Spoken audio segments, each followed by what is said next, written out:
Imagine being so spectacularly bad at governing that your own MPs are publicly begging you to abandon more of your policies. Not just one policy, not even two, multiple policies. That's exactly the position Keir Starmer finds himself in right now, after performing yet another humiliating U-turn on mandatory digital ID. Labour backbenchers are queuing up to tell the Prime Minister which unpopular policy he should ditch next, and the list is getting longer by the day. Jury trials, local elections, protest restrictions, all of them apparently on the chopping block if Starmer's own MPs get their way. This isn't just a government in trouble. This is a government whose own team has lost faith in its ability to pick the right policies in the first place. Quick favour, if you're enjoying this Westminster chaos, hit that subscribe button and smash that bell icon. Over 94% of you watching haven't subscribed yet. It's completely free, takes literally 1 second, and keeps us bringing you the drama. Cheers if you did. Right, back to Labour's meltdown. So let's start with the latest U-turn that's triggered this avalanche of criticism. Labour has dropped plans to make digital ID compulsory for right-to-work checks. Now, if you're thinking that sounds sensible, because mandatory digital ID is a deeply authoritarian policy that most people instinctively hate, you'd be absolutely right. But here's the thing. Labour didn't drop this policy because they suddenly had a philosophical revelation about civil liberties. They dropped it because they got absolutely hammered by their own backbenchers and by public opinion, and they realised they couldn't defend it. It's reactive governing, not principled governing, and that's a massive problem. Backbenchers are now saying the Prime Minister should next abandon proposals to curtail jury trials, cancel local elections, and restrict protests. Think about that list for a moment. These aren't minor technical adjustments to administrative procedures. These are fundamental rights and democratic processes that Labour is apparently planning to mess with. Curtailing jury trials, an ancient cornerstone of British justice. Cancelling local elections, the most basic form of democratic accountability. Restricting protests, a fundamental freedom in any democracy worth the name. And Labour's own MPs are looking at this agenda and saying, yeah, this is terrible, please stop. And then there's the minister that Starmer sacked last year, who's now urging him to honour the promise he made outside number 10 after winning the election to tread more lightly on people's lives. Tread more lightly on people's lives. Remember that phrase. It was supposed to define Starmer's approach to governing. Less intrusive, more respectful of individual freedom, the opposite of what people felt the previous government had become. And yet here we are, less than a year later, and Labour is proposing mandatory digital ID, restricting jury trials, cancelling elections, and limiting the right to protest. If that's treading lightly, I'd hate to see what treading heavily looks like. The MPs spoke out amid anger from many in Labour that they are being made to defend unpopular government policies that ministers then go on to ditch. And this is the real killer, isn't it? Imagine being a backbench Labour MP. You get a call from the whips telling you to go on local radio or tweet your support for some policy.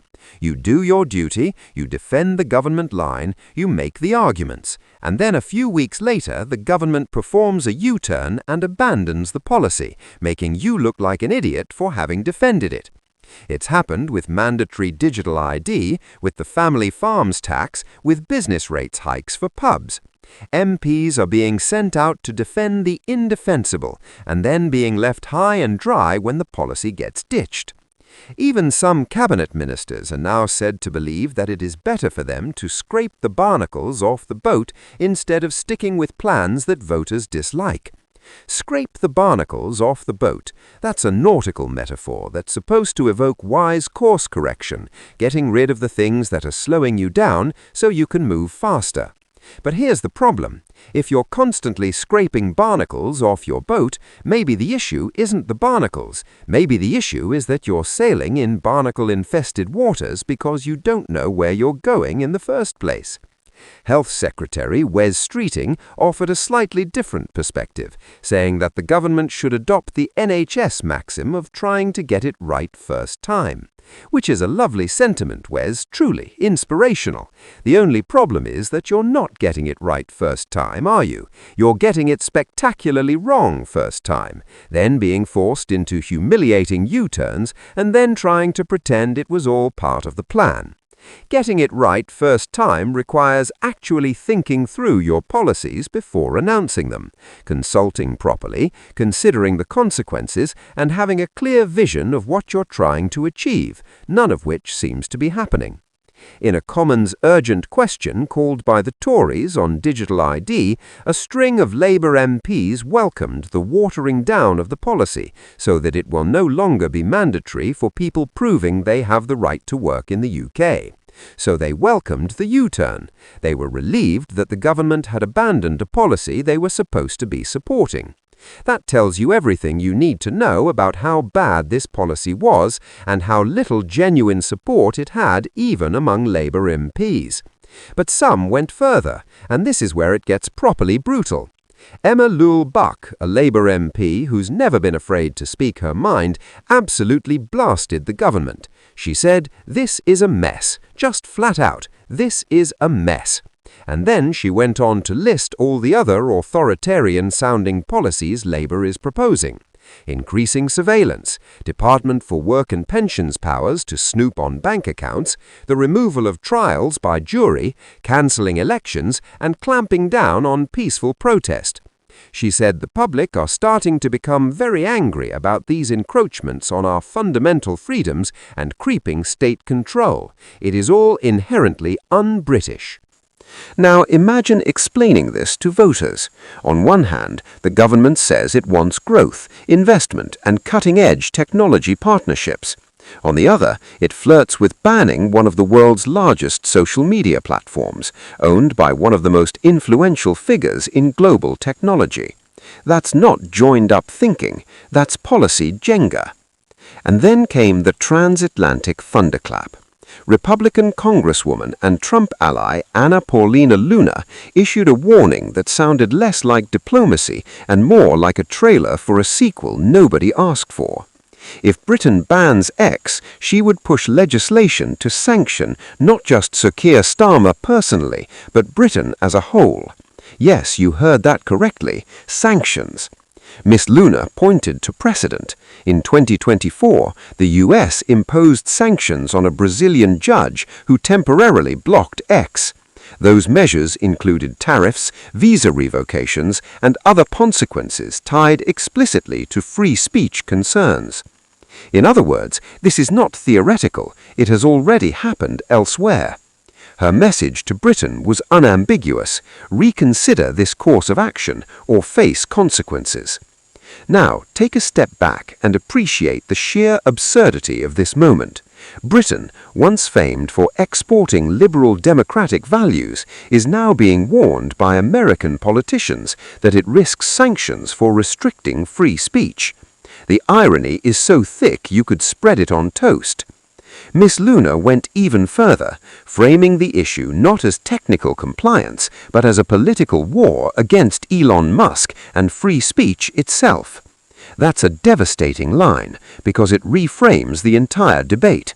This is no longer about protecting children from artificial intelligence misuse. It becomes about whether the British state is comfortable suppressing platforms that host uncomfortable opinions. And this is where Sir Keir Starmer finds himself trapped between instincts. On one side, the loyally cautious internationalist who wants strong relations with the United States and a thriving technology sector. On the other, the political leader under pressure from activists, regulators, and party figures who view free speech platforms with suspicion. The danger here is escalation. Ban X or even seriously attempt it, and Britain risks retaliation. Not just rhetorical outrage, but economic consequences, tariffs, trade delays, diplomatic frost. At a time when growth is already fragile, that's a gamble bordering on reckless. And let us not forget the U-turn factor. Starmer's critics believe this ends the same way many of his toughest-sounding positions do: announcement, headline, backlash, quiet retreat. If that happens, the damage may already have been done, the signal sent, the trust shaken. This entire saga exposes a central tension in modern British politics: the desire to regulate speech in the name of safety versus the reality of living in a globally connected digital economy. You can't pull one thread without tugging the entire web. So, where does this leave us? With a Prime Minister facing pressure from regulators at home, allies abroad, and critics who see this as an attack on free expression dressed up as concern. With a government that wants American investment while antagonizing American tech. And with a public watching another culture war skirmish play out while the cost of living quietly hums in the background. If Sir Keir Starmer truly wants to protect children, the focus should be on enforceable, proportionate rules applied consistently across platforms, not grandstanding threats aimed at a single company because it happens to host inconvenient voices. Because once you start banning platforms, you don't just silence the people you dislike,